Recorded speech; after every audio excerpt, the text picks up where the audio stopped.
Welcome back, ladies and gentlemen. Here we are on episode 8 of the NUFC Women's podcast, and look who we have with us. Lee Lawler needs no introductions, I need no introductions, and most certainly this man in the middle, trophy winning Andy Cook, former NUFC Women's assistant manager and current Norwich Women's manager. Andy, how is it going, my friend? It's not bad. It's not bad. That was a hell of a welcome. I'd hire you to do that every time I walk into a room, if you don't mind. You'll send it afterwards. You clip it up for you, just for you. Just for you, we'll get that clipped up and I'll send that down to you, and you can just play it any way you want. That's on me, mate. That's on me. Good man. Oh, Andy. Obviously, this is amazing to see you, mate. You are in new places, we're in new places. But look, I want to start with this one on a little bit of an emotional one, and that is on the loss of the one, the only legend that is Colin Locke. Andy, Colin Locke, when he passed, I mean, what was it like in and out every day seeing Colin? Yeah, it was brilliant. To be fair, I was just sitting here in a little office and things that I have, and I got a message from Courtney saying that unfortunately a father had passed away on the Saturday, I believe, and yeah, it hit me like a ton of bricks. To be honest, I don't mind sharing. I shed a tear or two, and I got in touch with a few of the people that obviously know him well from the area, and it was it was terrible. But it's one of them where the time that I knew him. The season that we spent together there in Newcastle was absolutely phenomenal. The away trips that we had there were probably the best parts. You know, we would just constantly laugh to and from the games on the bus, and then when we would stay over, we had a lot of laughs. And I know there was a couple of stories shared at his funeral as well. And the one that always makes me laugh is the one where it was a red hot day and he drank a full bottle of undiluted. I think it was Robinson's or something like that. So every time they'd put the juice out, we'd always go, "There you go, Cole. We've got your drink." And standard. He'd just go, "Oh man, he's a knockout!" And, in his Macam accent, which a few of the southern players and staff that we had found it difficult to understand him. So sometimes we had to translate it as well, which was always good fun. But he was an absolute legend, and forever he will be as well. You know, a lot of people will remember him, and we'll constantly talk about him as well. And his pictures, I suppose, are one of them that, if you do a job like his, you've always got them. He might not be in the picture, but he's captured a lot of me and myself working, and a lot of the staff last season at Newcastle working that, we've got them forever on social media and things like that, and that's all because of him. So, you think you don't really think of that at the time, but then when you look back over, your Instagram, he kept my Instagram alive. To be honest, he brought it back from the jaws of defeat, really, with some of the photos he had, and then I just had to put a nice caption to it. But it was brilliant, and what a guy! So it was sad to hear that news, but I know myself and Chris, we had a very good conversation with him about. It was actually on the last weekend when we played West Brom away, and me and him had a great conversation with Colin, and he just explained sort of what his mindset to his illness and how he was working and stuff. And me and Chris were. It was one of them where, as blokes, we normally laugh things off, but all three of us were in a nice, serious place for once, and it was really, really interesting listening to his insight and how he sort of dealt with it and things like that, and the sort of the time he gave himself in his own head, which was longer than what he said he was, and I know he loved every minute that he was there. But yeah, me personally, I just loved being around him. He was always laughing, always joking, and exactly sort of my type of fella. Well said.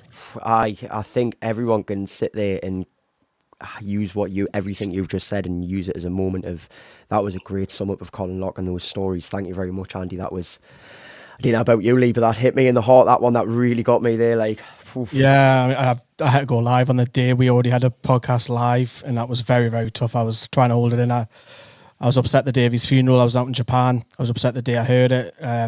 First person I looked for. And he'd always tell us a little story, and you'll mention some 12-year-old he's watched last weekend who I was like, aye, Colin, I know who she is, of course I do, aye. Like, it was like, aye. Or you'll tell me a little injury update from the team, and probably he's not meant to do that, but you would say, like, someone's out today or something like that. I'm like, oh, belter, Colin, belter. But we won't mention that in video, though. We'll keep that quiet until after.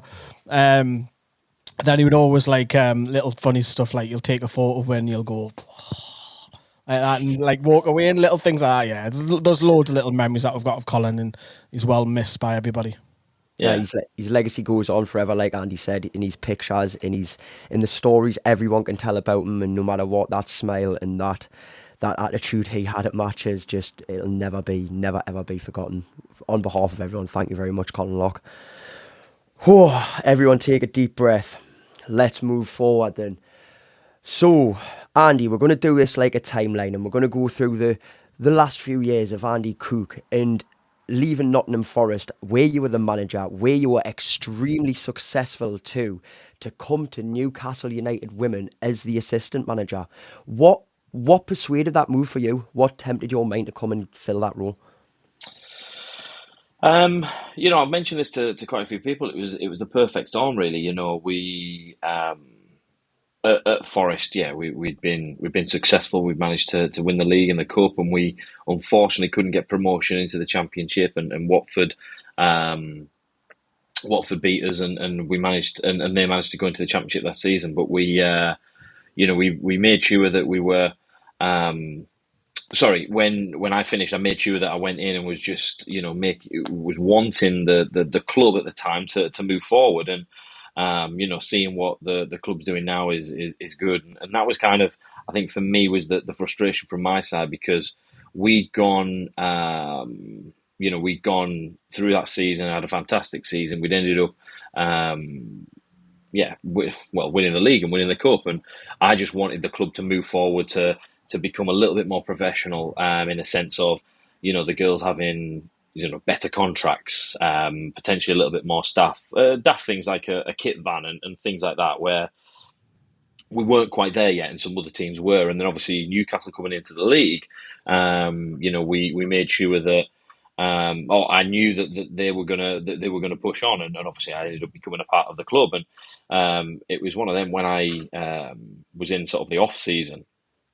Becky had approached me, and sort of mentioned, what the club was doing, the ambitions they had, and if I'm honest, it was one of them where everything she was saying was exactly what I was wanting Nottingham to do.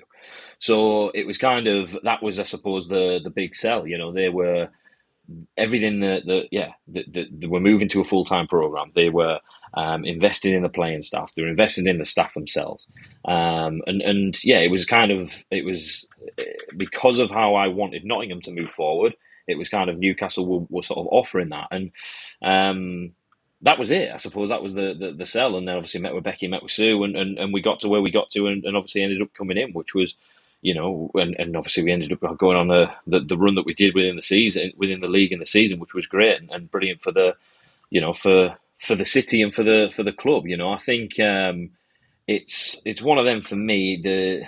The motivation changed, and I think it changed once I realised, the impact that Newcastle United were going to have on the rest of the country in the league. And I shared this with the staff and the players, and it was a dreary, drizzly sort of, I think it might have been a Wednesday morning down at Bullockstead when we were training one day, and I just said, like, the motivation for me now, or the motivation for me at Newcastle, was Newcastle have to be successful, because if they weren't successful last season, any football club after that, looking at it, will go, well, Newcastle put in X amount of money, they signed these players, they had this staff, and they finished second or they finished third.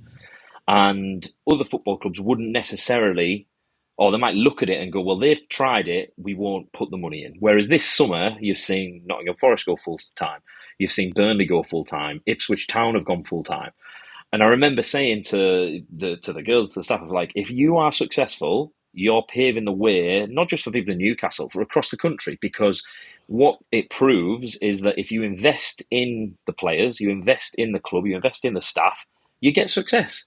And we won the league with 3 games to go, a fantastic 10-0 victory against Huddersfield on that day, and everything came together. Everything that everyone had worked towards came to fruition on that day, and in that bit. And we had some moments that weren't great. Obviously, the cup final, which I believe we'll get onto in a bit, but the run to that cup final, to get to a cup final, is unique in itself, and to lift the silverware at the end of the season was brilliant, and that was the motivation. That's what it changed to once I got to the club, because once I realised the magnitude of what was happening around the league, and everybody was looking at Newcastle, speaking to people from different clubs that I knew, it was just obvious that was then the motivation. We had to be successful, because it wasn't just about Newcastle. For me, it was about the rest of the country, because I knew what other clubs are doing, having worked at Oxford, having worked at Nottingham Forest, and knew a lot of different people around the country, that there was constant question marks of, will players that were in Tier 4 make it to Tier 2? And you look at Grace Donnelly, Casey Elson, Katie Barker, Jazz McQuaid, the list goes on within the club there. Olivia Watt, they've all played Potsy. I know she played high, but was in Tier 4 with the club and is now in Tier 2. So all those players, I probably missed several players there, so I apologise to the ones I missed out. But I'm sure they'll all give you some stick. Yeah, probably, no doubt. But they've gone from Tier 4. They'll put it in the comments. They've gone from Tier 4 to Tier 3, all the way to Tier 2, and that's because the club invested in them. They give them the contract. They give them the time. And not only that, some of the players that have left the club in this summer, they improved as footballers no end by working full time, by being around that environment, working 5-6 days a week to improve themselves as footballers. And so that was the big pull for me, that we had to be successful for women's football. And you're seeing the rewards now this year. Other clubs have now invested in their women's team, which, and rightly so, everybody should be starting to do that, because the return on investment can be unbelievable compared to what you can get on the men's side. Really, it's such a small amount of money for a really good return on investment, is the way I see it. But I suppose I'm going to see that. I need contracts, don't I? So yeah, there's that. I mean, when you've explained that there, Andy, about looking at it like, look, yous are paving the way for the rest of the country. It's not just the city, and going on about you segued us perfectly there into return investment. Do you think then, what's your opinion on Newco and how that's structuring the women's game going forward and the way they're looking to do stuff? What's your sort of opinion on Newco? I mean, that's a difficult one. I've always tried to sort of stay in my lane with that. I'm not. I'm there to coach the footballers, to get them better, to make sure that they are in the best place possible to go and play football matches, and that's what we did last season. That's what I'm doing. In terms of the leagues and the structure, if someone could give me the opportunity to make those decisions, I'd love to have a go at it. Yeah.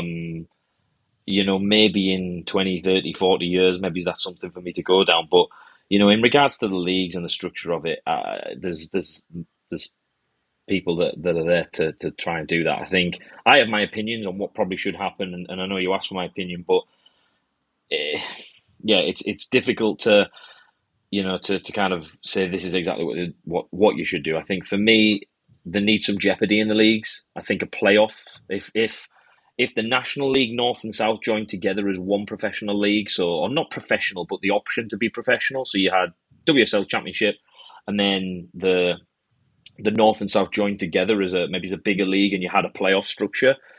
Teams that are then 8th, 9th, 10th have got something to play for. Whereas currently, one going up from each league. Once you get to March, you can have teams that are not going to get relegated and they're not going to get promoted. So then that can affect certain fixtures, certain results. Whereas if there's that little bit of jeopardy of, we could make the playoffs here and we can get into this, then there's a little bit more of a structure. And if you think of then the tier below that, so then you've got the North, the Midlands, and the South, East, and West, you could then make that into a North and a South, and you could still have a similar structure, but. That then is required investment from all the clubs and everyone else under those little bits. So it's got to work both ways. Clubs have got to invest, and also maybe the league structures have potentially got to change. But again, that's not my pay grade. I'll just try and coach the players. But that's something I've spoke about with several coaches and looked at something like that you could have potentially a playoff system or structure in place and potentially try and grow the league that way. But in regards to the Newco stuff, it's above my pay grade just yet. Maybe give me 10 or 15 years. Sorry, Joe, can I put in? I want to ask you a question because winning the league and a cup and not going up, do you not feel hard done by? Because Nottingham. It's like it was honestly, that was, in terms of that. I remember that day at Milton Keynes was the worst feeling I had, because I knew what again, It's mental. It's easy to say this now, but you know what everybody puts into it, and I can give you stories of players throughout the season and staff, throughout the season, and they give up so much time, so much effort. The players they were nowhere near full time, and the amount of hours that they put in to get to that point, to win the league, to win the cup, it was so frustrating. But it was one of those moments where that was the league rules at the time, and you can't. You can bitch and you can moan and you can say whatever you want, but unfortunately, that was the rules at the time. The next year, everybody had an opportunity to go straight up, and we obviously at Newcastle, I'd worked and managed to help the team move up and was successful for myself for a second year running. But it takes so much to win a league and so much to get into that position. It's frustrating that at that time with Nottingham that we couldn't, or that Nottingham couldn't go up that season. I think that's probably the most, and I think I'd look back in 10 or 15 or 20, 30 years time, I'd probably say that's probably the most frustrated season because of that, because we'd done so well that year and how much effort a lot of those players had put into that. Just before I hand over to Joe as well, if you did go up and you won the league, we'll play devil's advocate here. Would you have stayed with Forest in the Championship and rather stay there rather than come to Newcastle? It'd be easy for me to say yes. I think if I still rolled into that Tuesday nursing a positive hangover, and asking what the club was doing and was then still getting the same frustrated answers, I'm not sure. But the easy answer would be to say yes, because to have that opportunity to work in the Championship and to do that would be fantastic. But then you'll probably get to the end of this and you'll say, well, why did you stay at Newcastle and do that? Why go to Norwich? So you're going to ask me the same question there. So I've done that a lot in my career where you make decisions and you look at what you want to do and the sort of can you believe in what you're going to do and where you're going to work. And that was the beauty of that question would be I can just say yes and not think about it. That's fair. That's fair. And don't try and take with questions again, Andy. That's not allowed, right? Don't try and predict the questions. That's not how it works. Yeah, okay. Just a quick one on the comment section. We've got our very own Jonathan Greenwood, who has said, "Cheers for all your hard work at the club, Andy. All the coaching team were excellent last season. In particular, all played a significant part in the success of the club." You've also got Gary V saying hello, evening Gary, even Stapleton, and Gary mentioning about Nikita Paris. Look, we'll talk about new signings and such in a bit. We'll get to that then, because there has been some talk about that today, but we'll get to that eventually. So Andy, I've got to say, me and Lee predicted it. Like your answers are absolutely excellent. Some of the stuff you've been going into, you're already hitting some of my next questions, which you were brilliant at doing the first time I interviewed you. So moving swiftly on, right? We got very blessed to come to a training session last season, and one thing we noticed very quickly was how you and Becky seemed to sort of split the training into sort of a Becky section, then an Andy section, then a Becky section, and an Andy section. And you sort of really took charge. And I wondered what drove that. How did you organise, right, I'm going to have this part? Was there certain strengths that you each had in training the lasses? What was the thought process there? For me, I think the thought process at the time, it was very organic. When I came in, it was just a case of, how do we want to try and organise the sessions? I'm a big believer in passing squares or boxes at the start of sessions for the players. Once Tom and Dave have had their fun of getting the players to run around a little bit, we can actually get the footballs out and start playing football. So I'm always a big fan of the boxes. So for me, I always want to start sessions with them, just to kind of, there's a lot of good positive bits that can come from that. And then it was very much, it just almost naturally became, as you say, I would take the boxes, Bex would then potentially take a technical, or sometimes I would take a technical, and then we would flip it, and then that would link into her next bit if it was a phase or a function, and then we would go into either a large-sided game or it might be small-sided, whatever it was. I can't remember what the session was when you guys came at the time, but and it just, that's kind of how it organically came, and that's how we kind of prepared the sessions, that it would be, we'd have the standard sort of, if you like, routine of warm up with a one with the guys into boxes, and then depending on what we were trying to get on that particular day, it would then be broken up, whether it was myself or Bex or however it would work really. And it just, I think it just organically came. Now, I wouldn't say we ever sat down and said, this is definitely what we're going to do, this is how we're going to work. It just became that really. And obviously it proved to be successful with the results we had on the pitch as well. Was it quite fluid like that throughout the time when you were doing training session, you and Becky's partnership? Did it stay very organic? Not a lot of thought process, just get on the training pitch, get on the pitch. This is what we're doing. Yeah, maybe I've done that a bit of a disservice there, saying not a lot of thought process, but it was Just wing it. Yeah. Hey, it worked.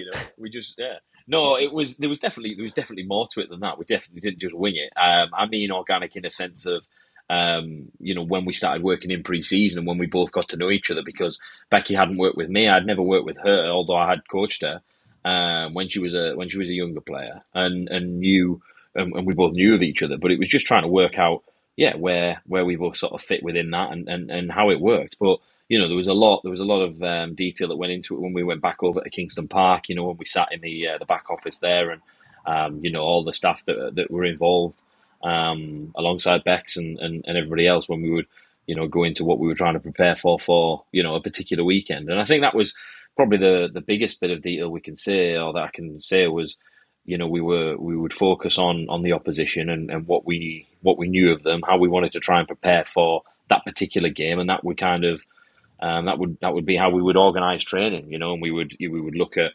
if we played Huddersfield, we think they were going to play in like a low block, so we're going to have to try and break them down. Halifax, for instance, where we were going to play in we thought they were going to be a low block in like a 4-4-2 or a 4-5-1, whatever the formation might be, and then how we kind of prepare for that. So there was a lot that went into it. It wasn't just a wing. So maybe I did that a disservice in the last answer, but but like everything, you try and make it look as easy as possible, don't you? And then when you guys come, it just looks nice and simple. And it did at that. Lee, is there anything you want to pick up from the training session? No, I was quite intrigued. I always said that if you stick a microphone also in front of Andy, you only need to give him like 3 questions, and it's a 6-minute video. You're the perfect person to interview. So if Becky was to hand it over, like, oh, we'll have Andy, knee brother. You ask 3 questions and he gives you like long answers. It's an interviewer's dream, to be honest, because you're not thinking, oh God, I've got to think of another question dead quickly. Because when we come to the interviews, we just wing it ourselves. But with the training stuff, it was really nice that the club opened that up, and I think they've also got to look at also doing that in the future, as well as the press as well, just to like not the full session, of course, not as the climb the leagues, but I think also it goes down with the community and the relationship that Newcastle United and also other clubs have got with like fan channels ourselves or the local press and stuff. I think it's really good that they have that opportunity to see what goes on behind the scenes. Yeah, I completely agree. I'm a big advocate of it, and as you say, I don't even think this was a question, but I'm going to try and answer it for you. So. Yeah. I was handing back the door, but fair enough. It's one of them. I'm not shy of a word or two when people put a microphone in front of me. So I agree with you. I think the openness is good, and that was something that the further the league went on, we saw the BBC cameras turn up. Obviously, you guys turned up a lot more when we were going to the cup final and preparing for it, and that's what success does, right? You've got to put up with that, and you've got to be prepared for it. But you've also got to take the rough with the smooth as well. It's not all going to be plain sailing. There's going to be some people that don't like things, and you've got to try and back up the answers with performances. And we were fortunate that the group of players that were there last season were fantastic, and they were so together that they put on the performances every week, and obviously managed to get Newcastle to the Championship with 3 games to go, which was nice. Oh, it was an unreal feeling. It was an amazing feeling. Yeah, you see that you were my first interview for NFTV, Andy, in like Ashford on a Friday. It was meant to be Becky, and it was like, oh, you're interviewing Andy instead. I was like, oh my god, I'm interviewing Andy. You seen the size of him, and you came over and you just walked away. I'm stood there like, yep, looking like a mad head with my little ponytail bouncing about, and I'm like, yep, this guy knows how to talk. Wow, what am I doing right now? Honestly, you made that process so easy. You mentioned the players and given all of the performances, if you weren't going to get hate for missing them out earlier, they're going to give you some stick in a minute. Which of them, of the young players, who do you think has the brightest future ahead? You know, we're thinking like your Olivia Watts, your Alicia Bodies, your Daisy Burts and such. Who do you think, who can you pick out your list who you would say they've got a big future ahead?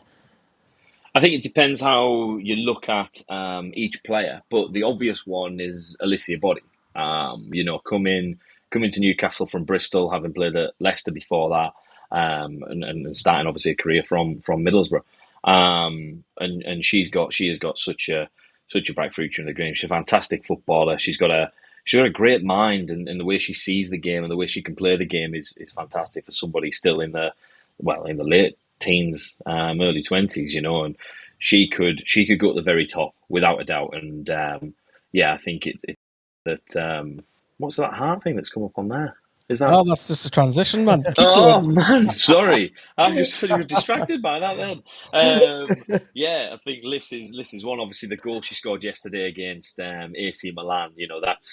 That's what she's capable of, and she used to do that a lot in training. And there was a few little moments where maybe it's just something that I suppose people and you're looking at, and you wish you could show it in training. Some of the passes, some of the touches that are just you're standing and going, that's unbelievable.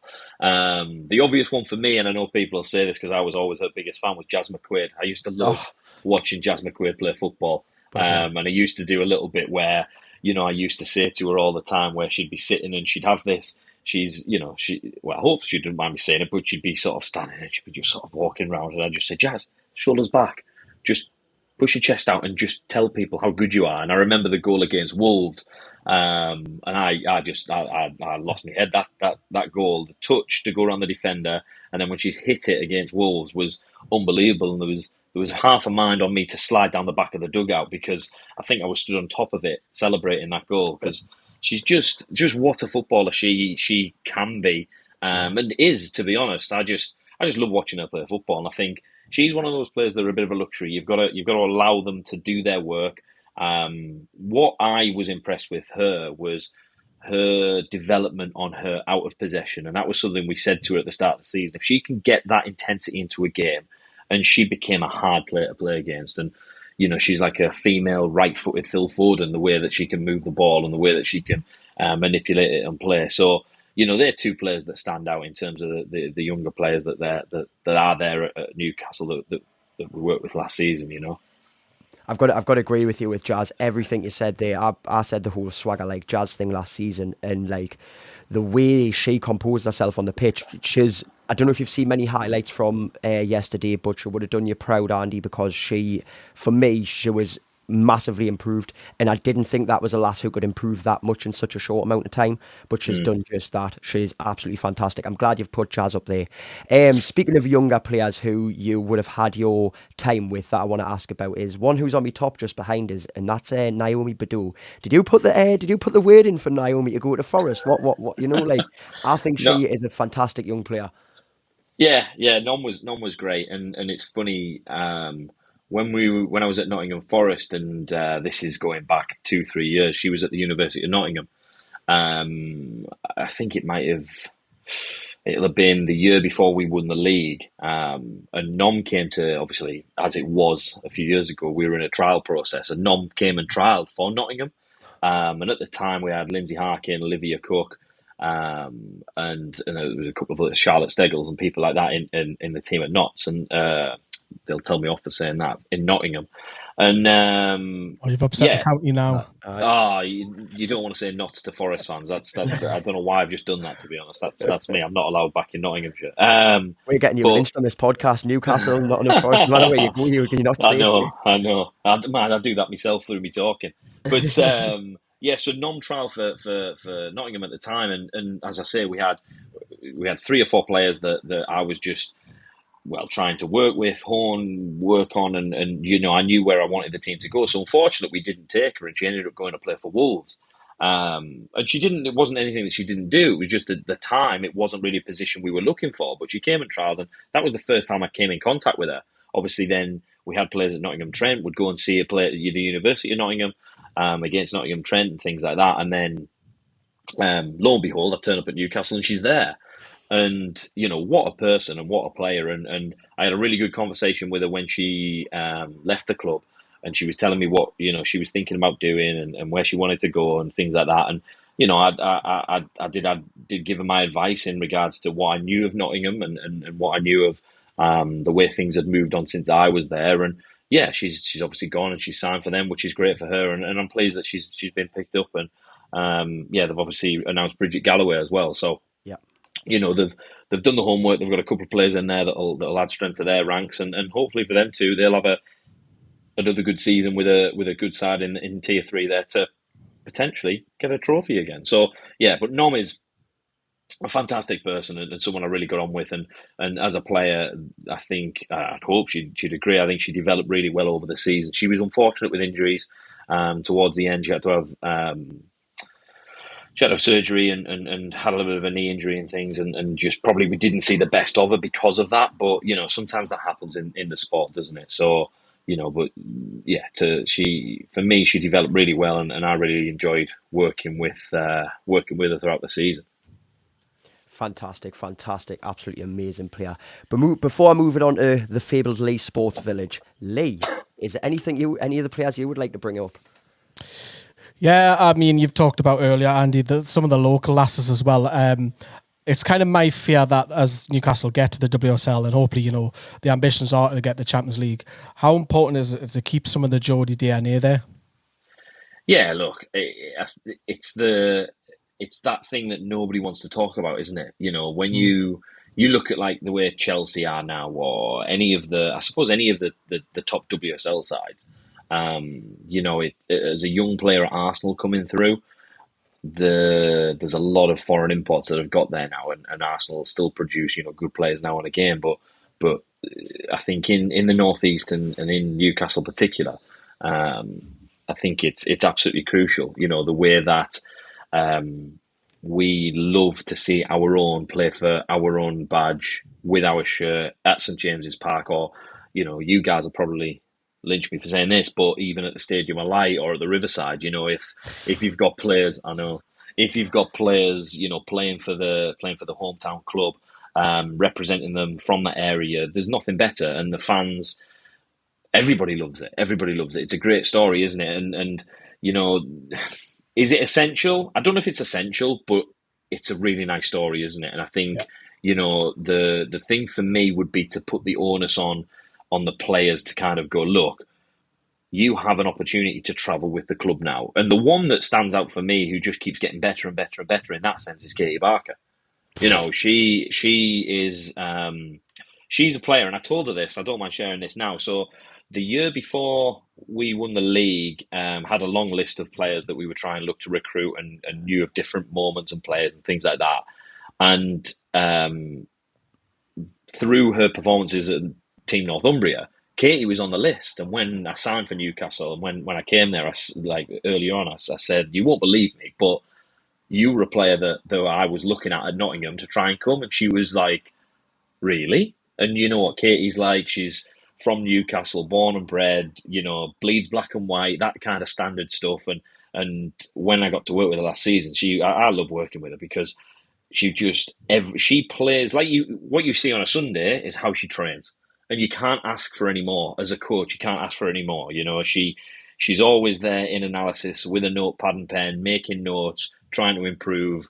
And even if the clips or even if the bits aren't really for her, she's still there making notes. And yeah, as a coach, that's exactly what you want to see, isn't it? And she's constantly grafting, constantly trying to improve, doing everything she can to be the best that she can be. And hopefully she's one that grows with the club and goes on. But like I say, I think that's one of them that's nice for everybody. If you can get, Joseph Brook, Barker is fantastic. So yeah, it's one of them where you've got to make sure that potentially they are around, and there's always going to be good young players.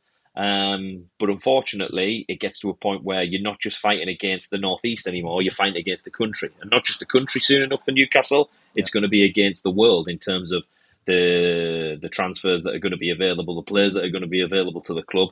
And it just gets harder and harder. But the most resilient players, the ones with the most grit and the most determination, that wants it the most, they'll be the ones that are there at the end of the day, and the ones that keep going and keep working. There needs to be a little bit of luck, you've got to have that, and you've got to have those moments. But yeah, it'd be fantastic if a couple of players could go right the way at the top, and what a story it would be.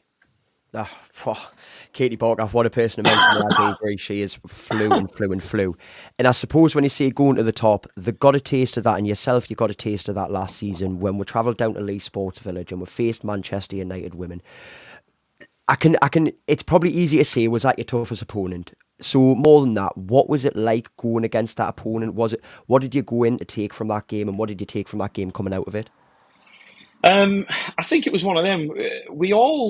I remember as staff before we were planning it, and we were sat there, and it was one of them where we could easily have gone, look, we want to sit back in a 5-4-1 or a whatever, 4-5-1, 11 players in the box, whatever, to try and defend the box and do the usual. And we all agreed as a staff, it was like, let's go for it. Let's step on. Let's make sure the Millie Turner, Katie Zellum at the time, Ella Toon, they're not going to have an easy game. And I think, when I look back at that game and I remember it, that first 15, 20 minutes, we did okay. There was a couple of moments where we were like, oh, we might nick a little, a bad touch or a bad pass. But it was very obvious very quickly we needed to change shape quite drastically not drastically, that's a bit over dramatic, quite quickly, in a sense of we moved, I remember we moved Emma Kelly back into a holding midfield role with Alicia Body and went into a 4-2-3-1 and just narrowed off the middle of the park and just almost forced Man United to go round us.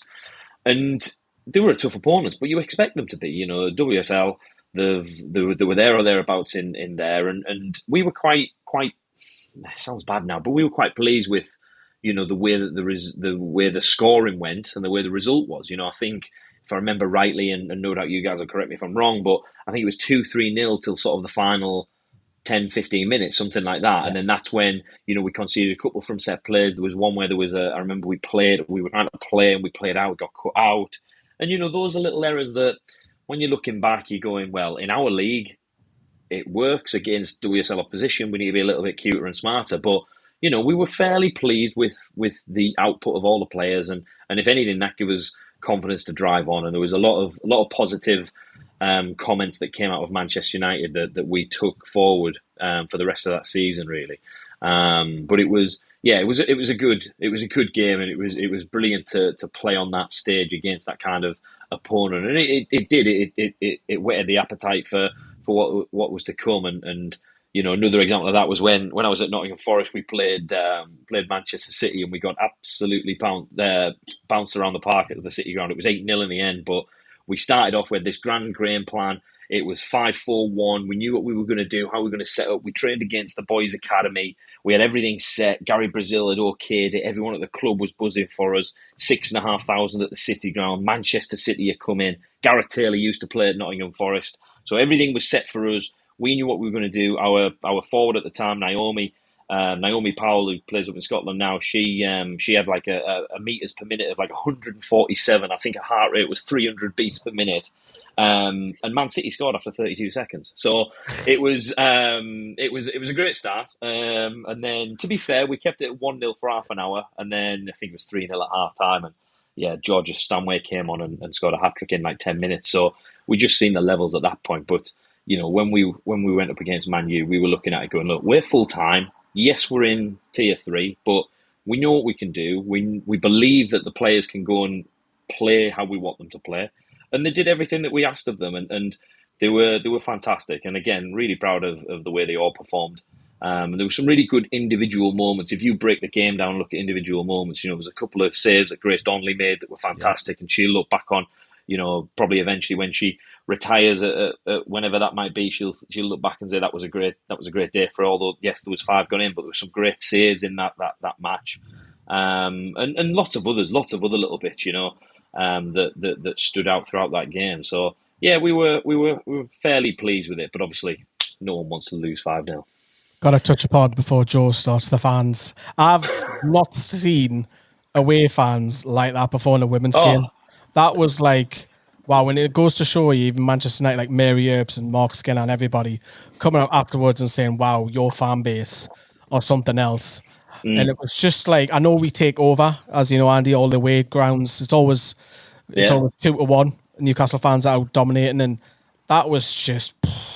I felt at that moment, not so much the football had arrived, but it's knocking on the door of what this fan base can prove if Newcastle do get higher and higher.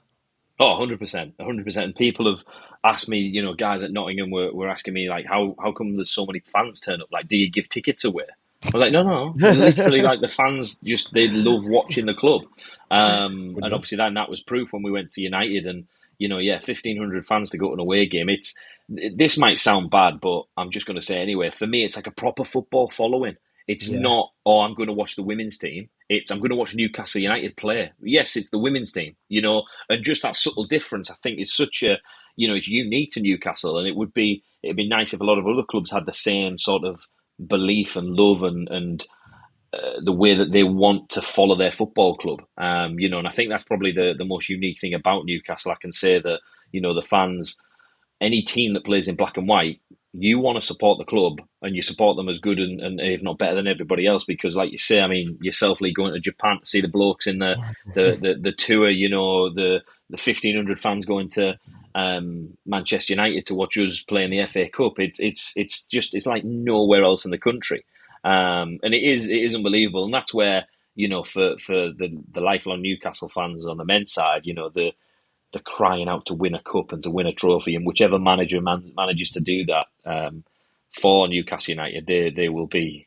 Well, there'll be a statue erected the next day next to Bobby Robson, and they'll be going down the folklore. So it is. You're right. It's one of them where the higher the go. I mean, I'm putting money on Newcastle Sunderland at St James's Park in the Stadium of Light. If there's not over 30,000, I will eat my hat. I just think that game, I can't see the not being. If 22,000 came to watch us against Portsmouth, playing Sunderland at St James's Park, the first time a women's derby's been there, I mean, it sells itself, doesn't it? Are you coming up, like, where you sitting? I'll be in the Gallagher. Sound, I'll buy you a pint at half time, mate. $6.15 a pint now. Prices are going up. Just a little bit, but that's all good. I mean, where credit is due as well, I think. So me and Lee have been going for a while. We've seen how diehard some of the fans can be. But last season, one thing that really, really, really helped for me, and I know so many fans would see it, was the likes of yourself, the likes of Becky, the likes of the players. The interaction you guys have with the fans is beyond phenomenal. You say that Newcastle's unmatched for that. Yeah, well, you guys are unmatched for that as well. And I remember very vaguely at Lee Sports Village, walking along, I've got a clip of it somewhere, walking along, and I just point my camera up and I just in the right time catch you walking over to all of our fans, swinging the flag, going, "Toon, Toon." And we shouted it. I think nearly every fan screamed Black and White Army. You just stopped, looked at everyone and went, like that, pointed your ear back and shouted it even louder. And honestly, Andy, it's things like that that matter. So no matter what club you're at, please keep that up, mate. Sounds like Jodie Bartle, kind of. Is Jodie Bartle being wearing off on you? or is he be wearing off on Jodie Bartle? Yeah, that's what I'm going to tell everyone. I'm going to say it was me wearing off on her. But I think things like that. It's just, I think you've just got to get involved with. Yeah, you've got to get involved with it ultimately, haven't you? I tried. The cup final, I remember doing it as well, and I just think it's one of them where we're in that arena and the atmosphere. I don't think you realise how much of a positive impact it has when you hear that. When we came out and warmed up, and you could hear everybody shouting that, and the doon doon, and it's such a positive effect on the team, because you hear when you hear on some of the blokes when they'll say it was like a 12-man out there, and for us last season it was. When I remember I said this to Sue. We played Derby away, and I know the game was 1-0, and we probably could have had 15 that day, but that's another story.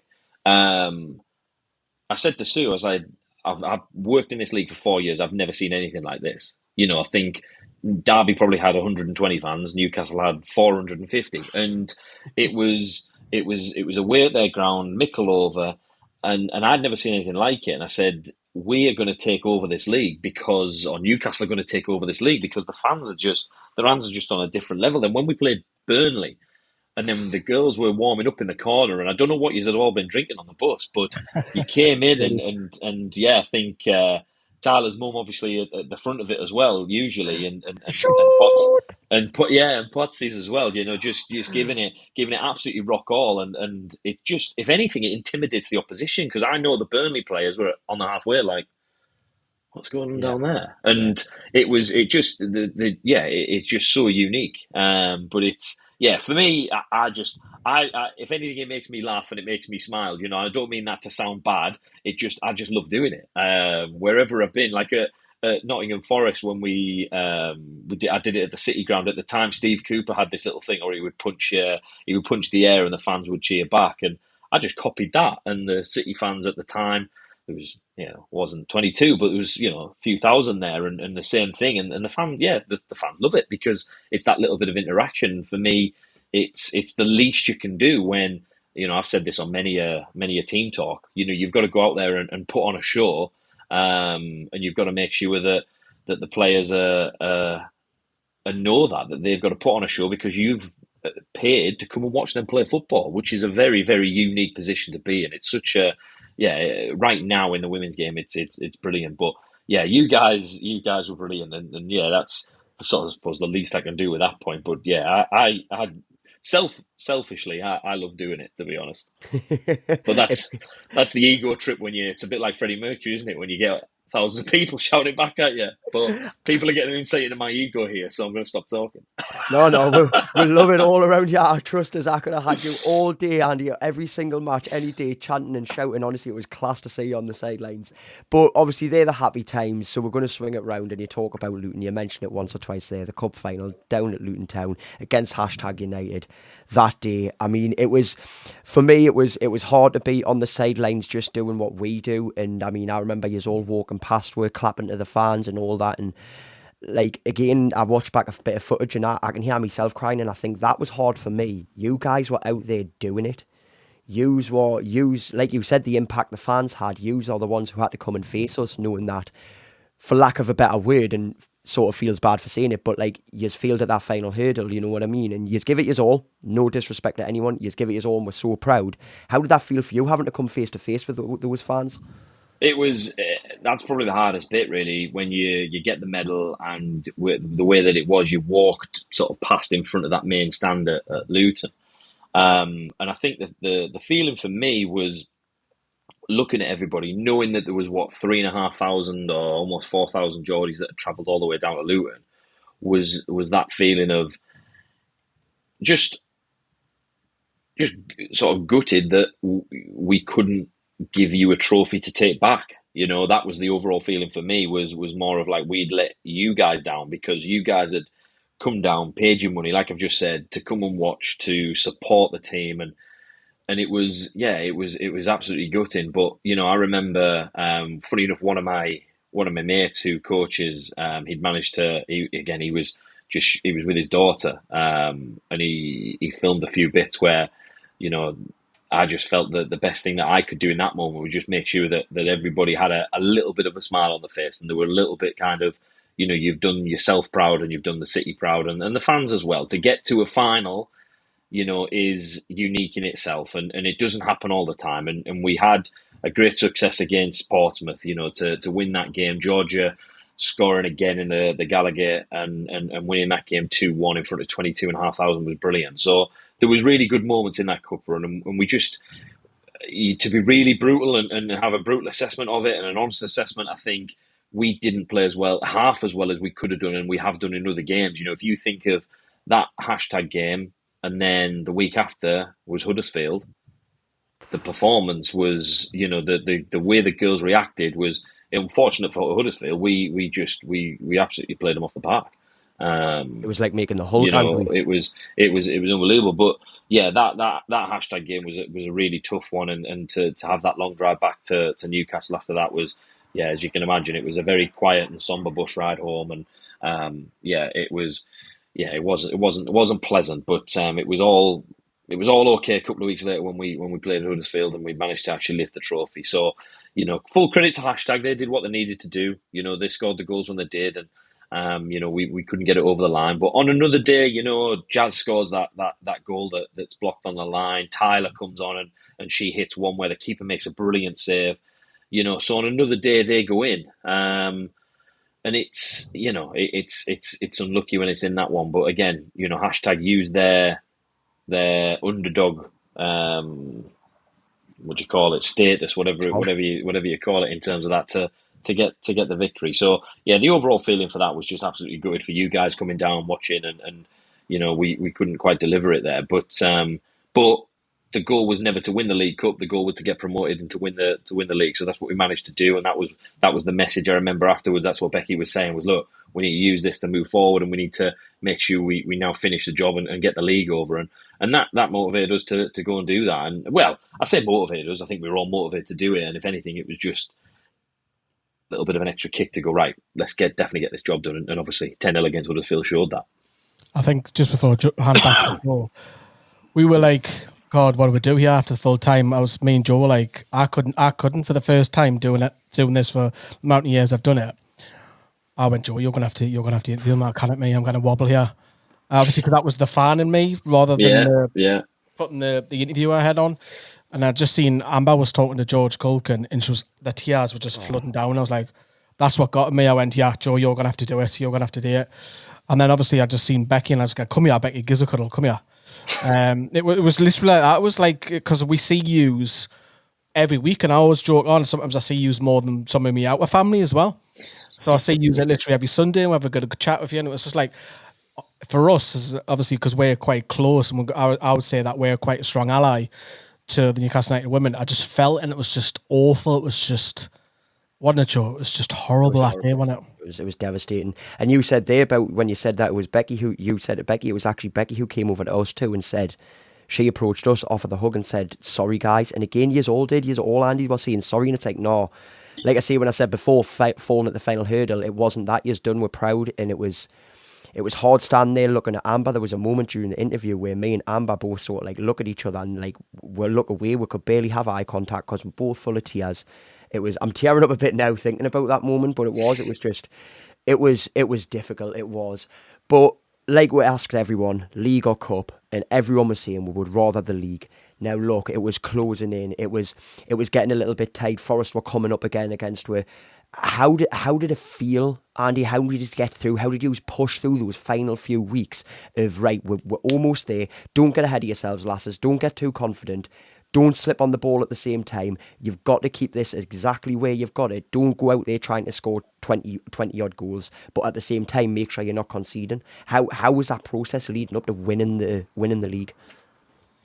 To sound really boring, it was just the consistency. The consistency of the messages of what we wanted to try and get across. And if I remember, before the Huddersfield game, it was just it was just a normal game, and it was the way we approached all the games. We had exactly the same process. We did the same things, the same warm ups, and all of those things. As boring as they maybe sound for the fans, they keep everybody on an even keel, and that's what you want. You don't want people climbing the walls with these Churchillian kind of speeches, because all they do is raise the heart rate, get us into this emotional state where it becomes fight or flight, and we don't quite know what's going to happen.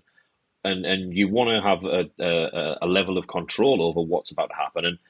And for me, that was the secret in the success that season. It was just the consistency of our approach, of the pressing game that we wanted. There were subtle differences depending on the opposition and the way we wanted to play in possession, and there were subtle differences depending on the opposition. But ultimately, the players, the girls went out and performed unbelievably every week, and even in the games, the Forest game where they ended up, when they got the goal, there was, and they beat us 2-1 and things like that. Some of those games and the ones that were close where we won 1-0 or it was a close game, we, for me, played brilliantly every single game. There was really standout moments in every single game that that you're looking back and thinking about it. Some of the little patterns, some of the movements, some of the touches, and that's the secret, the consistency in all of those little moments that get us to that point where you're turning up for the Huddersfield game and it's just look, we just need to win. Now, we didn't know we were going to win 10-0, and we didn't know Emma Kelly was going to score after 10 seconds, but Kelly De Bruyne. you'll take it, and it's one of them where you want to start the game. And I think the other side of it was Huddersfield were in a moment where if they lost any more games, they were down. So it was almost, there was an element probably from them where they were like, they were done because their season was cooked. And so we had to exploit that. And we did. I think, was it 3 or 4-0 after like 20 minutes, 25 minutes? And at that point, it's then just trying to go, right, let's play the game out in a professional manner, but we know what's going to come at the end of the final whistle. We're going to lift the trophy and get Newcastle in the Championship. What a feeling that was. I remember coming into the clubhouse afterwards and the way it was insane. I mean, some of the stories we probably can't talk about in there. The roof is on fire. But there's just this sense. I mean, even you walked past me, and I remember saying to Lee, like, it was crazy. Andy just walked past us and just went, "Come on, Kendra, lad, let's go, son." And I was like, "Let's go, Andy, come on!" Like, I was ready to fight everyone there. When you grabbed my shoulder and shook me, like, I was like, "Yeah, let's go, Andy, come on, let's go to town, come on." It was wild. It was so amazing. I mean, I like what you've said there. Consistency's the key, isn't it? That's how you go forward and get this done. Interesting. Well, we talked about when we first interviewed the owners and the presence that they have here, and how, I believe you said, Andy, like, of all the years you've been at clubs, you never met most of the owners, and you'd been at Newcastle 3 months and you'd met Amanda twice. So that said, what do you think that's gonna? You've seen how much impact she had on the club. What do you think her leaving? What sort of impact do you think that'll have on Newcastle United Women? It's hard to tell. I think it depends on where the club moves forward now. The club I've seen recently some good bits of press from is it Paul Mitchell? Yeah. Yes. Yeah, from Paul coming out and just he's mentioning the club, Sue, Becky, and things like that. So that can only be positive for the team and for the club. And I think it's just it depends on what's there for the club and where the club takes it. Amanda was great, and I think the obvious one is when you've got a female sort of owner and a female, I suppose, advocate, idol, whatever you want to mention. We used to say it to the girls a lot. There's not many football clubs that have a female owner like Amanda, or did have, where she's a very, very successful woman in her own right. And yes, it's in a different field and all the rest of it, but the fact that she took time out whenever she was in Newcastle to come down to, her and Murdad would stand in the huddles before the team went out. And again, some surreal moments like that where you stood in the room and Amanda and Murdad are listening to Beck give the final message, and we're all sort of shoulder to shoulder with Murdad and Amanda in the changing rooms and things like that. And I think that's the uniqueness of it, which sort of again adds to the quality of what was there with Amanda. But unfortunately, she's chose to move on, and they chose to move on. And I think it's just how the club reacts to that. I'd like to think it'd be a positive change, and it'll be a good one. And everybody wants progress, but everybody wants positive progress. So hopefully it is, and hopefully it keeps kicking on. There's no reason why it shouldn't. But it just needs to be shaped and molded in the right way, and the success will hopefully continue. They've had a fairly positive transfer window by the looks of the players that have come into the team, and the hopefully will kick on again. So for you guys watching as fans, I think it's just a case of staying positive, keeping supporting the team and all those kind of things, because they're the things you can control. Ultimately, the club is going to make those decisions, and unfortunately, as fans, we've got to get on board and support the team as best we can. So I think that's the probably the key bit that I would be trying to say. As long as you guys turn up week in, week out, that support is so unique at Newcastle. It'll add an extra player. It doesn't matter what's happening at the boardroom level. The players are still going to play. You're still going to go and watch Katie Barker play, aren't you? So that's the thing. It doesn't necessarily matter what is happening at the boardroom level, but hopefully it'll be a positive one. Yeah. Causy's just mentioned in the comments saying, sorry guys, but I haven't been getting your comments quite as much tonight. Obviously, we do try and keep our time sort of down here, and Andy can talk the hind legs off a donkey, thankfully. But Causey has popped in Causey there. Andy, travels. Causey travels, yes. Was there one game or moment in particular where you knew we're going to win this league? For Causey, it was a 3-0 victory away to Burnley, a dominant performance and a result against a fellow title rival. I think probably a couple of moments where you're thinking to yourself, we're definitely on course. I think for me, winning 1-0 at the City Ground was a big moment. Not just because it was against Nottingham Forest, but ultimately it was against a team at the time that I felt were probably our strongest, were going to be our biggest rivals. Then obviously they came to Kingston Park and took the 3 points back, which is fine. But that Burnley fixture just felt a little different. So to agree with him, I think that's the thing. I think it felt a little bit different. You know, there was a couple of moments in the game where it could have went either way, but again, that game, I remember Jazz coming on and she's looking that way, and then she's turned that way, and we're all going, how she managed to manoeuvre the ball past 3 players like that? She's played the ball through, and you know, we managed to get those 3 goals, and yeah, that was probably a big turning point, because again, at the time, probably Burnley were looking and going, this is a game for us that we need to win, and we need to make sure that we keep the pressure on Newcastle. But to go there, to get 3 goals, 3 points, bring them back, that was a big moment in the league where you're looking and going, yeah, that puts us in pole position here, where we just got to keep consistent and keep working. So yeah, that's one that really stands out. Got to be the Wolves one. Sorry? The Wolves one for me, when we're 2-0 down, looking like we're going to get beat. Yeah. So that was, and then for me, the 2 that stand out, I was going to say the Wolves one obviously stands out because of the fact we were 2-0 down. But then an odd one was Derby County at home, where that was a lot harder than it probably needed to be. But that's full credit to Derby, and again, that's the other thing, you've got to play the opposition that's in front of you.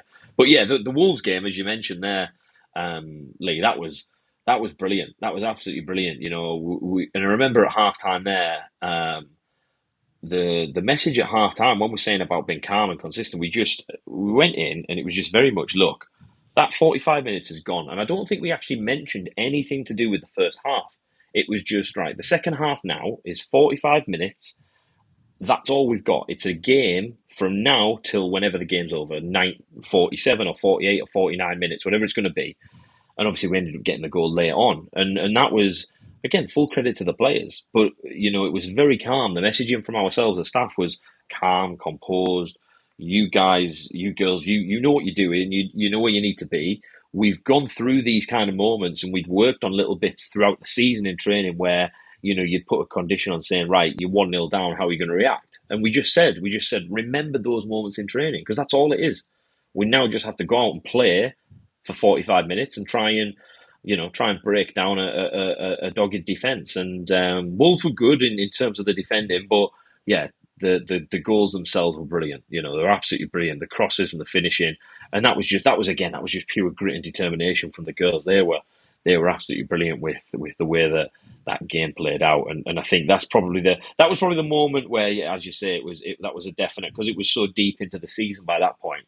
It was that one of going. And I think, again, when you look back and you look at all the messages on like Instagram when it was 2-0 down and the bubbles burst and there's this and there's that and there's all those kind of messages, and then it was 3-2, you know, and it's just those little bits which it was a nice feeling. So they're the moments you look back on and you can smile, and you just, you know, you remember those little performances and those little moments again. The crosses that come into the box, the headers, KB with a header there, and yeah, those little moments where, yeah, it goes back to how much they wanted it, really. Aye, unreal. I didn't get to make it to the Wolves one. I remember Lee messaging us after the game, and he was like, "Joe, this game, honestly, it's possibly one of the best comebacks I've seen. It's just been incredible. The lads have done it. The lasses have done this. I can't believe it. Everyone's going wild. You should have seen it at half time. I don't know what they've said to them at half time to make this happen. I was shaking just reading the messages, like, oh my god, you know, scrolling through Twitter and seeing like we're 2-0 down. What? Crying on to me, messaging me saying, "Oh, I wish I was there. I wish I was there." I literally, it was literally one of them where you wish you were there, because I remember when the final whistle went, and obviously it was pandemonium. But I remember speaking to Becky off camera, and I said to Becky again, Becky, that's a sign of champions. And for the first time that she admitted it to me, I don't know if she has with anybody, she said, yeah, Lee, I agree. I was like, whoa, wait a minute. The first time she's actually said it, that we're going to win the league. Because, obviously in the media, you'll take it one game at a time and all of that nonsense. Because we get all of that with every manager up and down the line. But I was like, whoa, okay, she said we're going to win the league, we're going to date now. To go away from Newcastle for a second, but the secret of that is, if you start saying, yeah, we're going to win it, yeah, we're going to do this, yeah, we're going to do that, all it does is motivate the opposition. Aye. So, unfortunately, I know everybody wants a little bit of this and a little bit of that, but there's very few coaches or managers can get away with it. And there's a couple that the likes of a Mourinho or whoever, but for me, that's that one where unfortunately the boring answers of trying to stay level-headed is just because anything gets picked up and it's like, well, they think they're just going to walk it, and it's like, why give them any more motivation than they already need? Because everybody already wanted to beat Newcastle. So unfortunately, yeah, you guys got a lot of the look, it's one game at a time. But then the other side of it, that's how we actually spoke, and that's how we actually talked when we were in training, when we were working. It's surprising. You just day by day, and it's like, right, what's the next game? Oh, we're playing whoever, and it is like a little bit of a hamster wheel. It just keeps going, but again, it's such a unique job. It's fun. It's the best job in the world as far as I'm concerned, and but those little moments, those little bits where you've just got to admit, yeah, that's what champions or champions elect can potentially do. And I'd seen it previously, and it was definitely one there at Newcastle as well. Yes. Obviously, Andy, thank you very much. A few people have said in comments, thank you so much for the work that you have done for Newcastle, for the fact of helping we're an assistant and being such an integral part of us getting to where we are. But then I remember the day, and I remember seeing a message come through, and I was like checking on Instagram. I was like, surely not. I'd pip this man to be, if anything ever happened, the next manager of Newcastle United. And here he is. He's leaving with, and he's off to Norwich. Obviously, we wish you the best. It was a massive shock to me. Andy, for you, was this sort of the plan to eventually move on and manage a different club yourself again, take the head role? Was that always the goal, or? No, I can't say it was always the goal. I think it's something that probably developed, and like I say, and like I shared at the beginning, it's one where I had my reasons for leaving Forest in terms of the speed in their development and what they were doing, which they eventually got to, which is, that's the way the club went, which is fine. And then once I got to Newcastle, it was very much, as you say, that motivation for me of what the club could achieve, and for me the success we had to have in order for everybody else to potentially follow in the footsteps. And like I say, it developed over time that I wanted to be a head coach again, and wanted to make sure that I was in that position and working towards being a head coach, and that was nothing to do with with anything that I suppose the club or whatever. That was my own ambition. It was probably always there and always burning away. And there was a lot of time over the off season to think and see where we were at, and it was a couple of phone calls and a couple of little messages back and forth between the general manager here at Norwich, Flo, and it just sounded like a project and a team and an environment that I really wanted to get behind and to work. It sounded very similar to Nottingham Forest when I first went there. Very ambitious club. The facilities are as good as anything I've seen. We're all based in the same facility. There's ourselves, myself as a coach and a staff alongside their PDP coaches, the YDP coaches, and then we're literally 2 doors away from the men's staff as well, and everyone's in the same environment. And it for so far it's been a really eye-opening, really, because there's no door that's closed. The amount of times I've watched the guys train, we're training on the same facility. You get coaches coming out to watch our sessions in an evening, which is fantastic. And it's been a really great start. But I think to answer the question, I think it was one of them. I always had a burning desire to be a head coach again, and to work at to work at a club where I could achieve that, and like I say, ultimately work on a game plan, a way of playing, and things that I wanted to achieve myself as a head coach. And I enjoyed my time at Newcastle because of the players that we had, the way that we'd worked, obviously the success, and even the bits where you know you get to go to Kenilworth Road to play in those cup finals. Although it wasn't a success, it was a great run, and all those memories I'll always have. And again, if I didn't do that, I wouldn't have met somebody like Colin either. So there's always those little bits as well that come back. And the football's fantastic, and all the rest of it. But you meet so many great people along the way, and there's loads of great people at the club, and lots of the players that we work with, and the staff as well, that keep in touch with, and constant contact with, and I'd probably go as far as to say friends for life. And my old mucker Tom Keeney came up from Nottingham Forest with us to do his PhD, and still in touch with him, and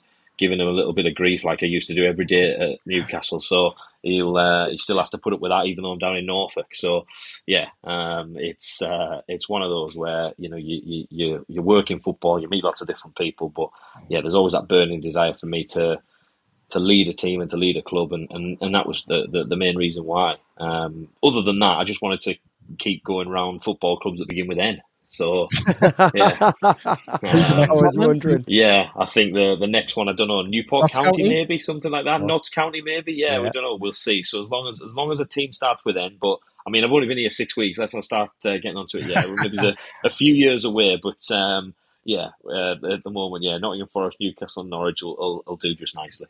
No, I'm a man of my word, and I said I would apologise when you were next on camera, if you remember, Andy, because me and Joe were speculating, thinking, that makes sense then. That makes sense. Now he's gone to Norwich.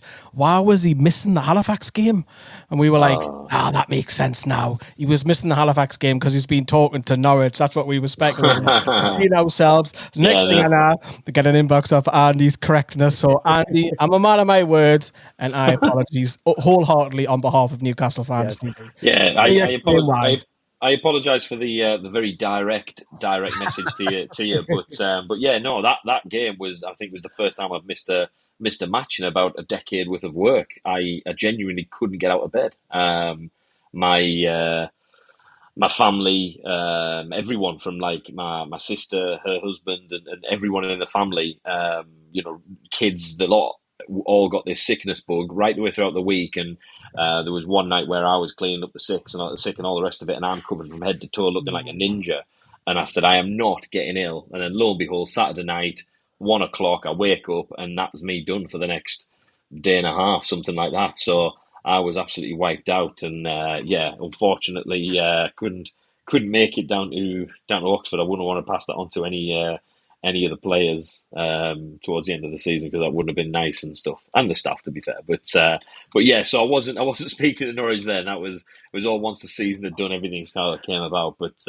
But yeah, when I seen it, I was like, I'll have to let them know. It wasn't that. It was just yeah, a little bit of D&V. I don't think you missed much. It was a 0-0 draw, so I don't think you missed too much on that one. No, it was funny. I was following it. I was following Craigsy's tweets, and I just remember thinking, this isn't quite going to the game plan, but we'll take a point away from home against a tough Halifax. So it was worth it. It was worth it. No, glad we got that one cleared up. Appreciate that. So yes, right then. Look, we've covered so much. We have missed a few bits, but time is getting on now. So I've already got a little proposal there. So for the future, Andy, obviously you're going to bring Norwich all the way up to the Women's Super League. You're going to dream of a Champions League final in Wembley against Newcastle United. We're going to go toe to toe at half time. Me versus you. The best dad joke. That said, we haven't had a dad joke yet, so this is your perfect moment, Andy, on the spot. Hit me with a dad joke. Jokes about white sugar are rare. Jokes about brown sugar, demerara. It's a 10 from Len. No, so what's the future hold, and what's your objectives and aims going into this season with Norwich, and what do you want to achieve with them? 3 points on Sunday will be great as a start. Yeah, we've just had a good pre-season, so if we can get 3 points on Sunday, that'll be a start. And because we're now in season, you'll get the political answer of it's one game at a time. We don't want to look too far ahead into the season. We just want to make sure that we're exactly keeping you awake. Yeah, and that's where we are. That's where we are right now. But yeah, in all seriousness, we'd love to. We'd love to go on and to get promoted. That's the aim. But I think that's the aim for all 12 teams in our league. They want to get into Tier 3. But so far, the club at Norwich have been brilliant. The way that they're working. The sporting director Ben Napper has been fantastic since we come in. Flo Allen, the general manager, has been brilliant with us, and obviously again working for a football club with a female owner in Delia Smith. She wants the club to progress and to move forward as well as anybody. And again, there's a real. It's a real same as Newcastle. It's a one team city. Everybody in Norfolk loves Norwich, and everybody wants them to progress and to kick on. So I think that's where we are, and we have that basis to make sure that we're trying to work to improve to get the club into the best place possible. But like I say, we're in season now. It's one game at a time. Dulwich Hamlets down in London on Sunday. So I'll have to get my best Cockney slang on the sidelines and make sure that we're working well to. In fact, I'll bring up Chris Stargell. He'll give me a bit of Cockney because he was always full of a few of them. So yeah, we'll see what's what. But yeah, 3 points on Sunday will be a great start for us. Just with your connections as well, and have you not looked at any former players that you might want to bring in, or anyone from even Newcastle United development squad that you know of, like young talent come through? Are you looking at other clubs as well that you've worked previously at? Yeah. I've had several conversations with players that some of them had left Newcastle this summer and tried to look at a few things and how we could move a few things around. But the sporting landscape in Norwich is very different to what we had at Newcastle right now. The players are probably in the same sort of position as Newcastle were the season before. When they were in Tier 4. So I think that's the other side of it. And again, that's all part of the management, all part of the beauty and the uniqueness of the women's game. That we could be drawn against Newcastle in the FA Cup this season, and you go in against. We've got 3 police officers who've been grafting all week to defend shots from the rioters and all those kind of things, and then we're asking them to go and play a pre-season friendly this weekend. Whereas, for me, the first goal that I would have and that I do have for the players of Norwich is to get them in a position where the club can support them as well as Newcastle have. But that's going to take a little bit of time, and we constantly work on it. But the club's in a great position, and they provide everything that they could possibly want. In terms of facilities, nutrition, sports science, and everything else. Everything's in place. It's just a case of time, working, trying to get the best out of everyone that we've got, and trying to work with the players to improve them as well. And hopefully we'll get the rewards on a weekend and we'll get the 3 points. Just one more for me before I hand back to Joe. Countryside life is very different to city life, and have you been stuck on that A40? I'm sure it's the A47, isn't it? That single road. Yeah, it's A7, A47. However, if you travel a bit further down and you go via Cambridge and up the A11, it's a few more miles, but it's all dual carriageway, so it's a lot better. But yeah, if you go in that way, it's a little bit different. But Norwich is a very big city, so it's not quite all countryside. A couple of lovely beaches in the area. We've got some nice countryside. But yeah, if you get stuck behind a tractor on that A47, it's like being up in Northumberland if you're trying to get to Sea Houses or somewhere like that, stuck against somewhere. So yeah, there's a lot of similarities down here to back home as well. Oh, I may have to pop down for a little weekend away with Wallace or something and drop them and say, how did Norwich play? Is that a great Yarmouth, man? You'll be fine. It'll be great. No, Andy, it has been an absolutely fantastic one. There's most certainly a couple of questions we've missed, most certainly a couple of things that we've missed out asking you about. But if you're up for it, I think sometime in the season we could get you back on, see how the season's going for you guys, and discuss a bit more. But it's been phenomenal to have you on, Andy. It's been great catching up. Again, on behalf of every single person from Newcastle United, thank you so much for all the work you've done for us. We will appreciate it for a long, long, long time until you bring Norwich up and try and beat her. But we will appreciate you for a long, long time, and we will forever be singing Andy Cook. You are a legend. I do say that. Thank you very much, Andy. Absolute pleasure, and it's an absolute pleasure to come on and speak to you about everything to do with Newcastle, and yeah, anytime you want me to come on, if you need to fill a spare 3 hours, I'm more than happy to try and fill it with a little bit of chat. So no, it's all good, and yeah, really appreciate you taking the time to speak to us, and yeah, it's been good to reminisce over the season that we had there, and yeah, to end on remembering Colin at the start of this, just yeah, what a great bloke, and again, I think. Yeah, if you said everything was for him that season to try and get Newcastle up, because it would be all worth it. So yeah, I'll end on that, and what a bloke he was. So yeah, Oh, get away, man! It wasn't all for me. It wasn't mine. Don't be daft. Exactly. That's what he'd be saying. That's what he'd be saying. So yeah, there'll be a lot of players. Well, yeah, a lot of players will say the same thing. So he was a great guy, and yeah, very good. But yeah, really good to reminisce and look back on that season. It was brilliant. But yeah, anytime you want to speak, boys, give us a shout. It's all good. Most certainly. Everyone, thank you to Andy. Thank you to Andy Cook.